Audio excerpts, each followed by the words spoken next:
This is Coffee with Kelly, a dynamic podcast that's dedicated to driving positive change in school safety. I'm your host, Ethan Woodman, Product Marketing Specialist for Crisis Go, and I'm joined by my esteemed colleague, Kelly Moore, Senior School Safety Specialist for Crisis Go. Our mission is to empower you with essential knowledge, tools, and inspiration required to foster a safer and more secure school environment.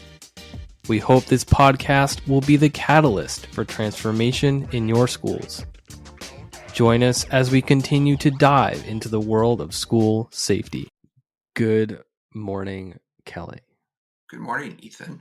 How are you today? I'm doing all right. Not horrible. Shouldn't complain too much, but... You got a little hat on today. Is that I a do. Zero Now hat? I mean, No. A Zero Eyes hat? No. Oh. It's not. That hat doesn't fit me right. I like the hat. It just doesn't fit my big head. It's meant for people with smaller heads. I got this hat when me and my wife hiked the Narrows at Zion National Park. Oh, nice. Yeah. So that's where you have to like put on like full on waders and you like actually trek through water. And I mean, she was totally fine. It only went up to her hips. But then for me, it's like... So she had to hold you up above the water? Come here, little Ethan. She's like, this is great. I'm like, oh. Blah, blah, blah, blah, blah, blah, blah.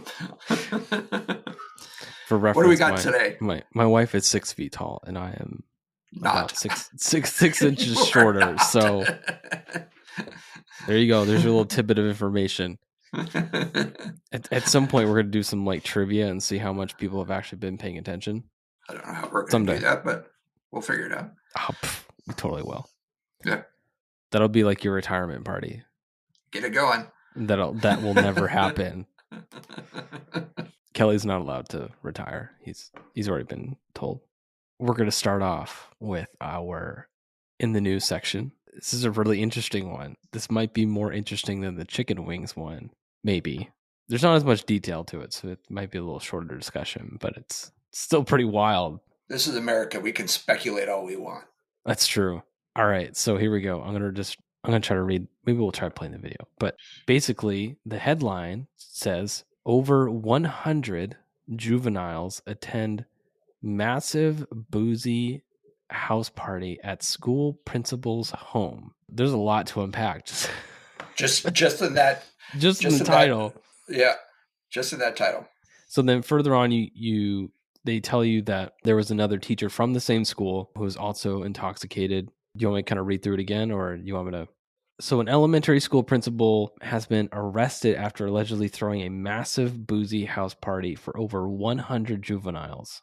So key word there, elementary school. Mm-hmm. Does that mean like elementary kids were there? Well, it just says juveniles in the... Which could be anything, under 18? 18. Mm-hmm. So, I mean, still, like, you have to be 21 to legally drink.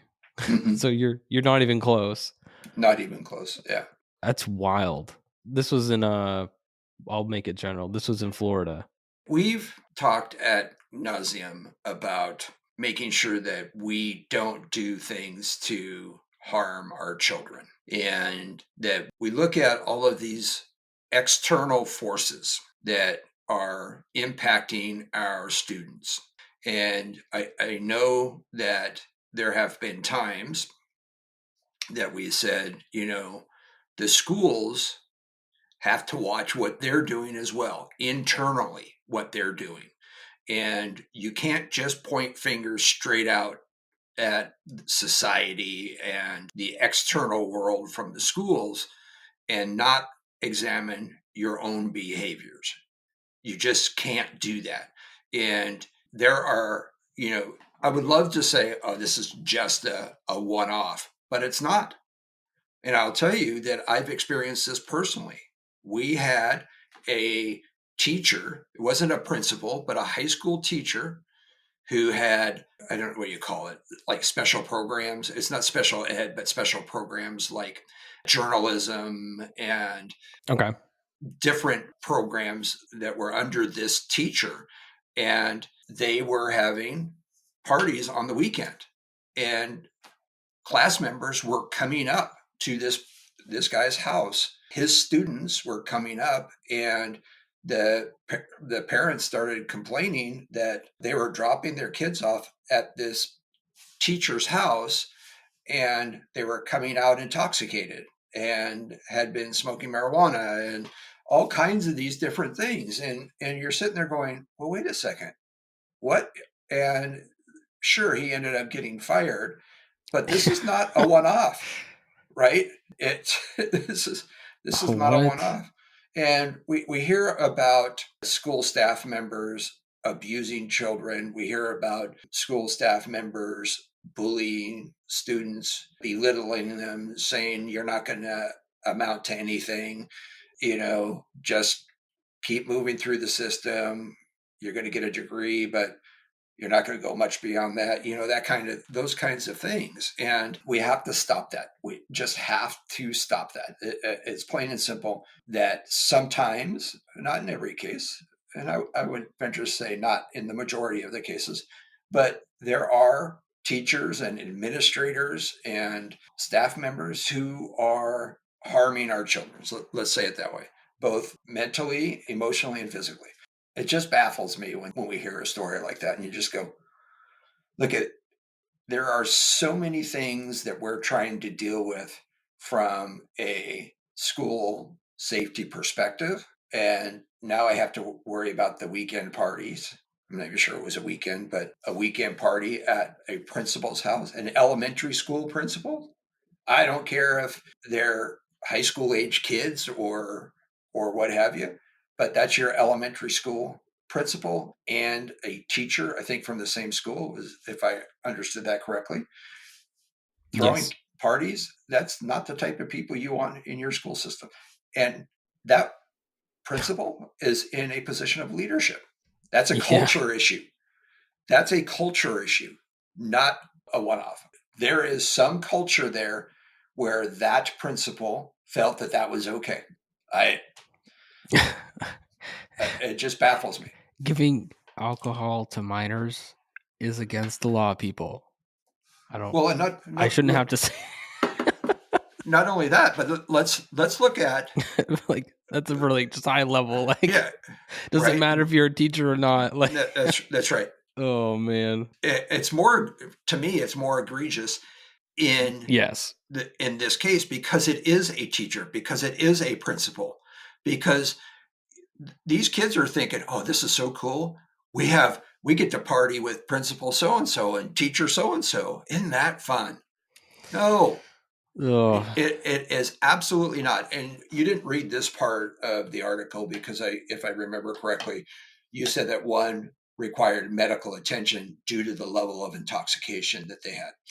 Yes. And so we have this teacher, this principal, who has now opened up the liability of this whole party thing to the school.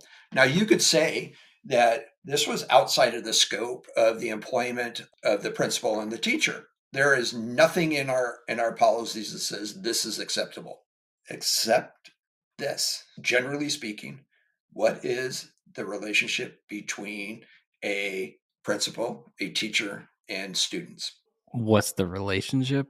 What's the relationship? It's hierarchical. It's a Right. position of power. And anytime a student is in contact with a teacher or a principal, it's connected to the school. Right. Right. So generally speaking, when you're at the grocery store and you're talking to the principal, even if you're just saying hi, especially nowadays when we've said we need to create positive relationships, a trusted relationship between students and the staff at your school. They need somebody they can trust. So now we've extended that relationship, right? So anytime, if you have to have a relationship where somebody can trust you and you can trust them, that is going to be positive, and if I need support I can go to you, when I say hi to you in the grocery store, or we have a conversation in passing outside of the school or at a sporting event or here, that is building that positive relationship and extending it beyond the school hours so that when I'm at school, I can continue that relationship. Especially the younger kids can compartmentalize and say, oh, this is Mr. Jones or Mrs. Jones, who happens to be my principal, but I'm outside, so it doesn't count. Everything they do in the back of their head is saying, that's my principal. Yeah. That's one of the teachers at my school. Oh man. Right. So we see this a lot in the law enforcement arena. Right. So if people know that you're in law enforcement and you have a relationship with them and a work relationship with them, but now you're outside of that, it's very difficult for people to separate the two. Yeah. Like, Right. just because, like, if your friend is a cop and then he's not on duty and you go and do something stupid, like, That's that exactly right. doesn't mean your friend's not Right. responsible for basically. Right. And, that's why a lot of law enforcement officers get separated almost to the point of divorce from their friends, their high school friends, their college friends, because the relationship changes. Wow, that sounds like a lonely occupation. Well, Jeez. that's ultimately, that's one of the reasons that cops are generally only friends with other cops. Right?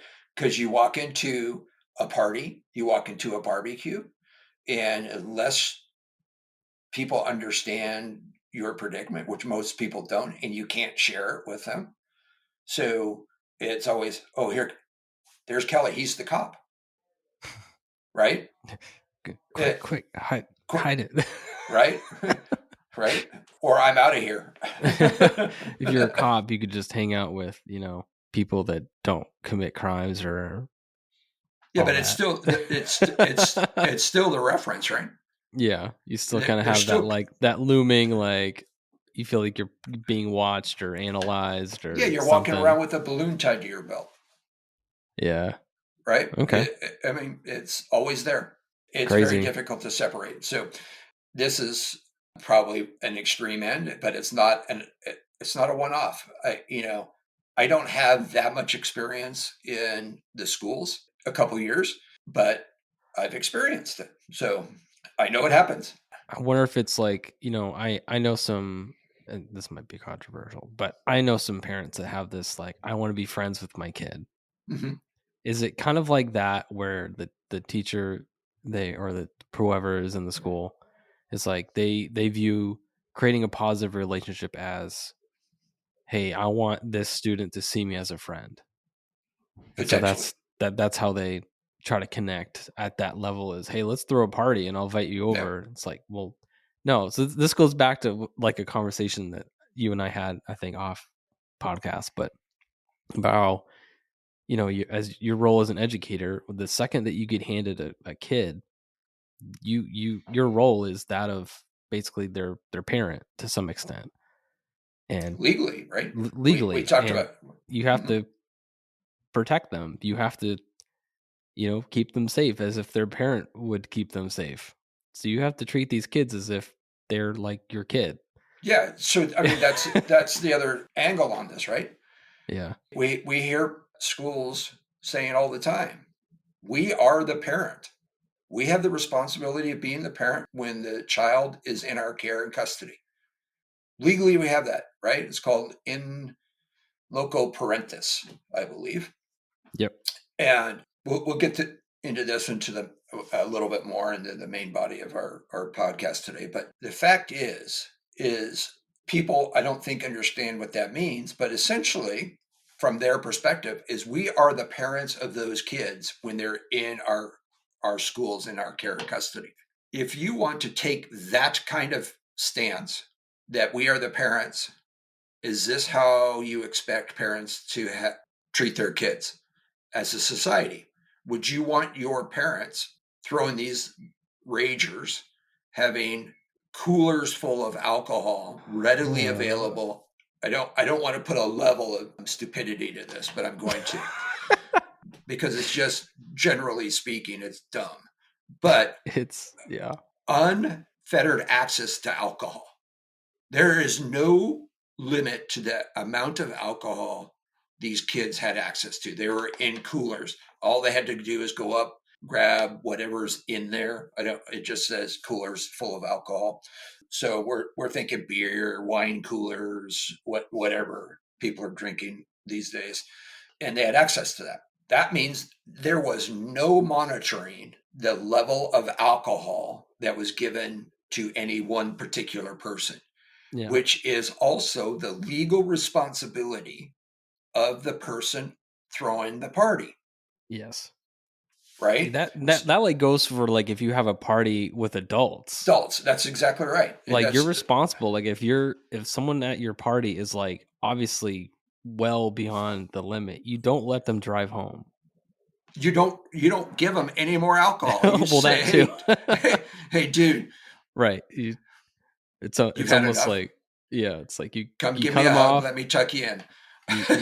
you order them an Uber or whatever, right. Yeah, so it's like 10 times worse when we're talking about juveniles.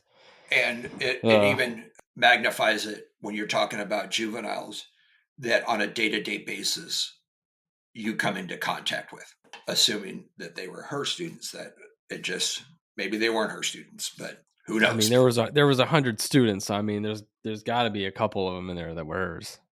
Either way, crazy. Even if they were 100 seniors in high school, stupid. Yeah. All right, so on to the next controversial topic that we have for today. This is a good one. This is gonna be rich. Oh, that's a good one. This whole podcast. That's a good comment. This is gonna be rich. Yeah. I don't know if that's a New Hampshire thing or if it's that's an old English term. Sometimes I do pick up on things my parents say and they latch on. So I think that came from one of them, probably my mom. Yeah. She's very Swedish. It comes from Sweden. What's her maiden name? Lord. But then her mom's side was Hansen. Yeah. Her mom's side of her uncles are like, you could tell they're all Swedish. Anyways, yeah. So the next topic we're talking about is immigration ish. Mm-hmm. The change in immigration policies and how those may affect your school. Mm-hmm. And what are we supposed to do as educators? Let's say, I want to make sure I say this right. Mm-hmm. Let's say you have some ICE agents? Yep. Mm-hmm. Of come into your school and say, hey, basically, we have this child's parent in custody, mm-hmm. and we're here to also retrieve their child.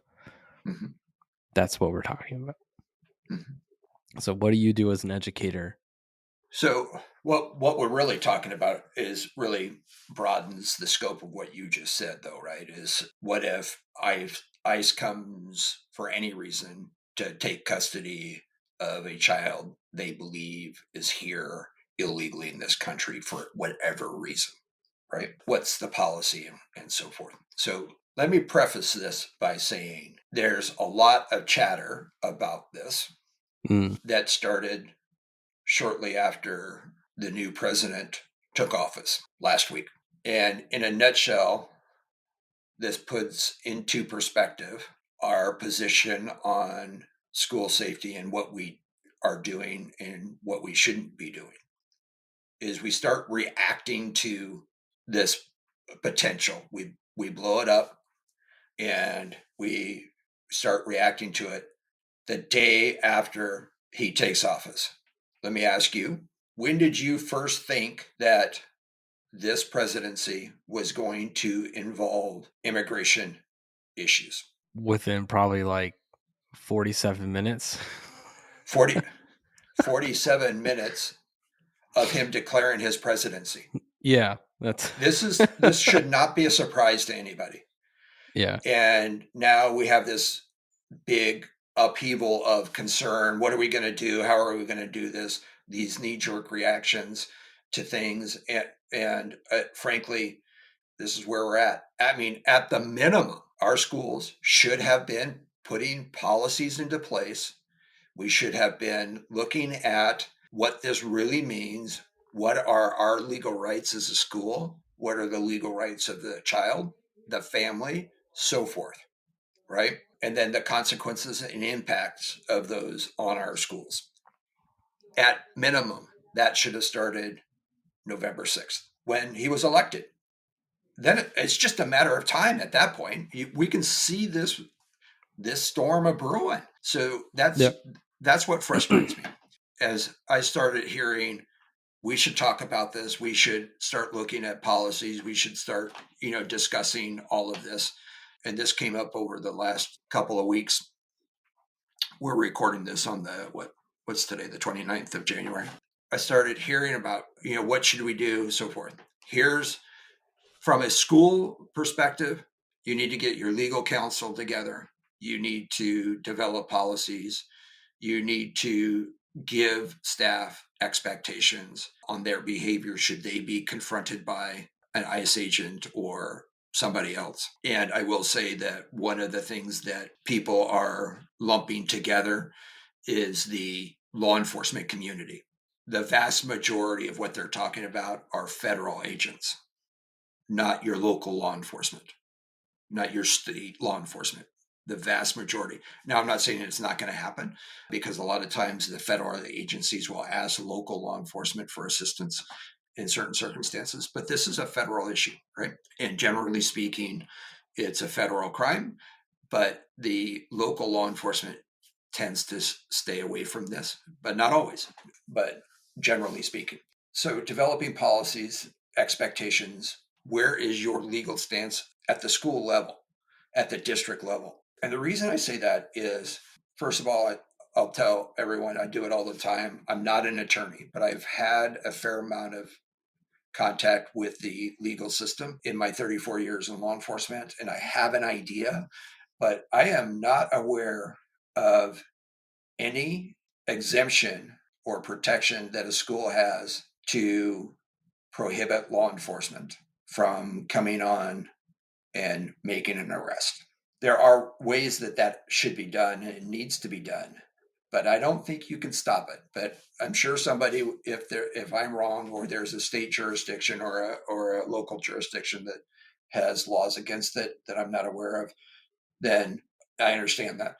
That's why you need to look to your counsel and say, hey, this is what you can and can't do, right? And so from a school's perspective. Now, that being said, we're talking mostly to school safety officials, directors, coordinators, specialists, those types of people. So now we have to look at it from that kind of perspective. How do these actions by outside agencies impact the safety of our schools and our students and staff? There's sample policies out there, there's suggestions and so forth, some of which I don't necessarily agree with. So you're going to have to look at those sample policies and suggestions, because I think some of these organizations are saying you should do this, but they have no legal right to tell you to do one thing or the other. It's just a suggestion. And most of the time, a lot of those sample policies and suggestions are driven by political beliefs. And I'll leave it at that. From a school safety perspective, we have to stay in our lanes and say, okay, what happens if they come? How does that impact the school safety and beyond just the student they're interested in? Now, there's a lot of information, and everything I've seen right now from my perspective is that ICE agents, federal agents, are not going to just knock on the door and start saying, okay, line them up. and Jeez. we're gonna determine the legal status of every student in the school. That's not going to happen. Yeah, Right no. now, it's criminal behavior, the criminal Yeah. history, family and parent related type stuff, and they're going to come and, as far as I understand the practices, they're going to go after a child or a specific person. If they're doing that, there's usually a legal document that's going to come with it, whether it's a warrant or a subpoena or something like that. But I will tell you that you got to be careful there, and when you start demanding paperwork, because not every arrest in the United States requires a warrant. There's different levels of arrests, and some of them do require, under certain circumstances, require an arrest warrant. Others do not. I've read some of these policies and suggestions and stuff in some articles. Demand a warrant. I'm just saying that that's not always a good position to take, because not every circumstance requires a warrant. That's probably not going to go very well. Right. And well, and here's the other part, right, is we're going to Oh hold on to the man. child till we can get a hold of the parent. And this gets back into the in parentis or in loco parentis. We are the child's parent until the parent is present, right?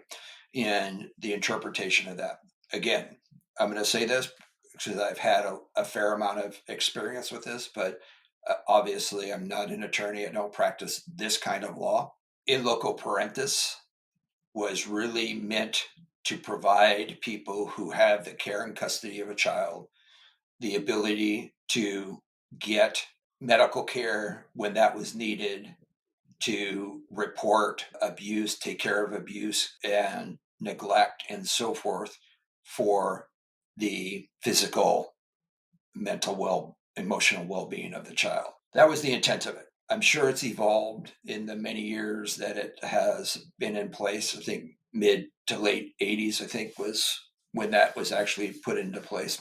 But parents don't have a right to hide their child from law enforcement if I have a right to arrest them. They're saying, hold on, contact the parents. I'm not sure that that's the best practice. But I think that's something that you're going to have to look at as the keeper of that child and somebody who wants and or needs to take custody of that child. This is similar to, in many cases, similar to Child Protective Service coming in. Yes. And so forth. So there's precedence. The whole point of this little conversation is make sure that you have policy. Make sure your policies align with your legal rights and authority. Make sure that the people who are most likely going to come into contact with a federal agent who is looking to take custody of a student for whatever reason, they understand that process. We're talking about it because of the political It's a very environment politically charged topic right now. right now. That's why we're talking about it. But this has been going on for many years. We're lumping all kids, and we should never do this, as all kids are good. Absent the immigration issue, I'm sure almost all of us can look into the activities of gang members in schools, into kids that are involved in criminal activity, both on and off campus. That is not a new phenomenon. No. Look at the whole picture, I guess is what I'm saying, is it's not just an immigration issue. It is an issue of, I have current custody of a child and I have somebody here saying that they need to take custody of that child who is not their parent. What is the process for that? Now, when we look at the other impacts, we need to look at that as well. Policies, procedures, systems, people. What does that sound like? That's your three pillars. Pillars. That's right. Look at it from that perspective, and I think you'll do fine.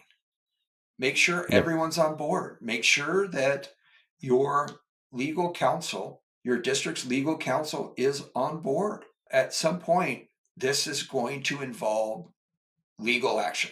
If you don't do it correctly, there are going to be staff members who are arrested, right? And that's just Or like not that's not going to look good. Like if they have to do that in the school, like if they're coming in and you make a big fuss out of it, then it turns into some huge thing, and then you've got all these students watching this occur, and it just becomes this mess. And then it's like what we've talked about before of like smaller things turning into like full-fledged riots. It's not far-fetched to say that like if you were to make a big fuss out of it, that it could result in that. Not totally out of the realm of possibility. I'm going to go out on the limb here.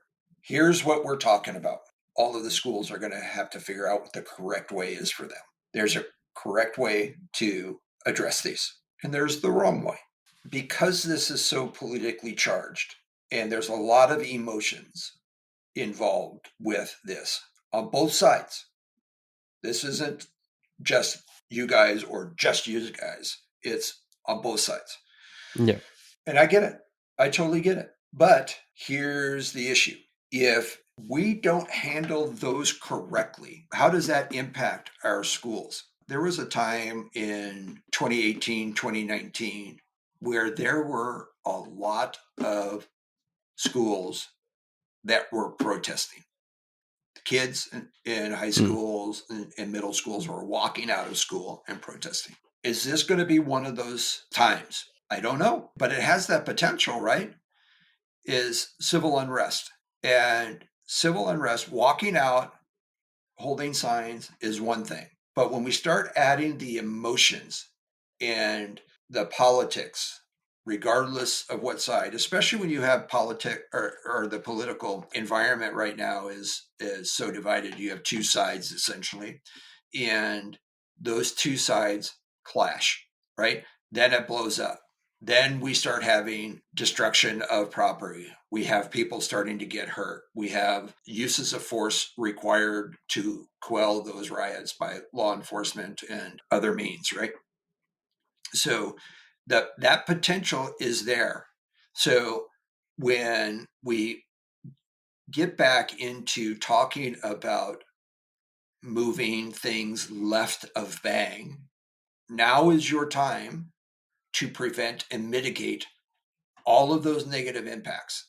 And we do that by how we respond to that knock on the door and says, I need to talk with X, so and so. And how that is handled will determine how that whole incident is handled and the impacts that it has. You can have very little impact or a great deal of impact, and everywhere in between, depending on how that first interaction goes. I will say I'm starting to see emotions take over on social media, on Instagram and other social media, where there are teachers that are saying, I will fight to the death for this. That is not a good position here. That is never a good position. I wish they could have that same mentality when it comes to just protecting their kids, Right? and actually taking the time to train and learn how to use something so that they can more adequately protect their students during a crisis. And Right. The whole mentality of, I'm not going to download an app on my phone. How come like why is that? Why do you not have that passion for the safety of your kids in all cases? That's right. Well, that's a good That point, should right? tell you right there that it's emotionally charged. It's an emotionally charged, Yep. based on an opinion that you have. Well, and Like, and it goes up there. I mean, I'm trying to keep. yeah, no. I get it, but here's the deal, right? What's the actual potential? You know your schools. Yeah, like You know who's in your schools. So what's the potential? What's the probability that your school or your district or what have you is going to be a target of mass deportation of students while they're in school? I don't know, but Take the emotions out of it, take the politics out of it, look at what the practice is, and determine how that impacts your school. And what's the safety impact? And are you doing anything? And this is probably the most important point. And we talked about it in the first segment of the party thrown by the principal and the teacher. Are you doing anything that is jeopardizing the safety of your school and your students? If you can say, I am not, then go forth and conquer, right? But if you sit back and say, this could have a negative impact on our schools, then maybe we got to find a different way to do it. If we're going to take this hard-nosed stance, I am going to fight to the death, which I don't really understand what that means, right? That's just a silly emotional statement. And it's easy to say when you're not likely to ever face that, right? But if you are, what does that mean? And if your teachers are saying that, what does that mean? And is that the message that you want coming from your staff? If it is, Probably shouldn't have that person be the first contact. right? Maybe that's not the person who should be teaching our kids. Well, I don't know. There's that too. Right? So that's not why we're here today. Here, what we're really saying is understand the circumstances, create policy, go to your state and find out what their policy and your legal counsel, right? Because ultimately, who's going to decide whether you're right or wrong on this is going to be the judiciary. If you push it that far, ultimately, that's who's going to weigh in on this. If that's where you're going to decide this, that's a long battle, by the way. You better have the right ammunition on your side. You should be on the right side of the law and make sure that your legal counsel is aware of what it is that you're doing and make sure they understand how to articulate your rights, your authority, the expectations, so that you understand it. So when somebody comes knocking on your door, you're in the right. If you are wrong, you're in violation of federal law. Yeah, now you're in trouble. Now you're in trouble. I guess you'd have to ask the question, if I take a stance and I'm in violation of federal law or obstruction or what have you, who's responsible for that? Or is that within the scope of your employment? We talked a little bit about that earlier. Yeah. That's really what you're saying here, because if you work outside of the scope of your employment, you're on your own, right? And if you're willing to do that, then Might have to look for another job. well, after you get out of jail.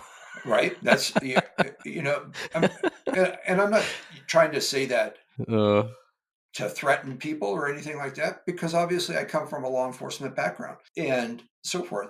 But I will say that having come from that background, there are people who have thought they were doing the right thing, emotionally charged, politically charged. I'm doing this. This is the right. Okay, but you're still going to jail. Yeah. I mean, that's okay, because I'm going to take you to jail and you're going to go sit in jail and you're going to do all that stuff that comes with that. Then what? You didn't change my mind, because all I'm doing there is enforcing the law. I'm going to go put you in jail, and then I'm going to go on and do something else. Right? So Yeah. there's the way to address politics. There's the way to address the laws and change the laws. But I see this all the time on traffic stops, where they get so emotional about it that they can't think straight. And it gets to the point where you just sit there and go, look, this is not the time and place to debate whether you're right or I'm right. That's what the courts are for. Yeah. Right? And so that's the whole reason we have them. I'm not the decider of right and wrong as a law enforcement officer. I'm the person who decides, yeah, I think this is probably wrong, and I can take action based upon my authority. But I'm not the ultimate decider. Somebody else is. So if I've already decided that I'm right and I have the authority to arrest, now is not the time to debate that. Call me into court, get your attorney, I'll get my attorney, and my attorney happens to be the prosecutor, but they'll look at it and say, yeah, Kelly, you got this a lot of times. You're right, but we're not going to prosecute this. Okay. That's not for me to decide. Yeah. Just put yourself in a position where you are not harming your school. You are not harming the kids. You are not putting your staff in a position that they could potentially suffer some very negative consequences. So stay in your lane, understand what you're dealing with here, understand the emotions, the politics, make sure you go back to the 3 pillars of school safety: policies, systems, processes, and people. Make sure those are all aligned with each other. Make sure your policies, your processes, and your systems are all aligned, and that your people understand their role, their responsibility, what forms to fill out, who to call if you have a question, all of those things, and work through that. There was once a wise man that said, when was the best time to plant a tree? Like a year 20 ago? years ago. 20 20 years years ago. 20 years ago. When's the next best time to plant Now. a tree? Today. Yeah. Yep. So, and what that means is, if you want to prepare yourself to reap the benefits of the shade of the tree, you need to work long before it was big enough to get the shade there. But if you didn't do it 20 years ago, every day you wait is another 20 years that you're going to wait to benefit for that. So get started now, start working through those things, and you'll be much better off for it. Get left of bang. When you think of prevention and mitigation and so forth, this is one of the biggest opportunities that you have if you haven't experienced any immigration issues in the schools. If you haven't done that yet, this is one of the biggest opportunities you have, because you have the time right now. Start digging that hole, planting that tree, and make sure that you're prepared for that, because I don't know how extensive these are going to be. I don't have any idea. And there are going to be some schools that are much more impacted in this sense than other schools, but no school's exempt from the potential here. But, when we're talking about border states and large population centers, those are the ones that are going to have the most impact, I believe, if any. Yep. There are schools that have been dealing with this for many years. Policies are out there. The procedures and how you deal with them is likely not going to change, which also goes to the emotion and the politics that are being injected into this issue. If you enjoyed today's episode, please like, subscribe, and hit that notification bell. And if you have any questions about what we discussed, leave a comment on our website at crisisgo.com. Thank you for joining us today, and we'll see you next time on Coffee with Kelly, a discussion on school safety.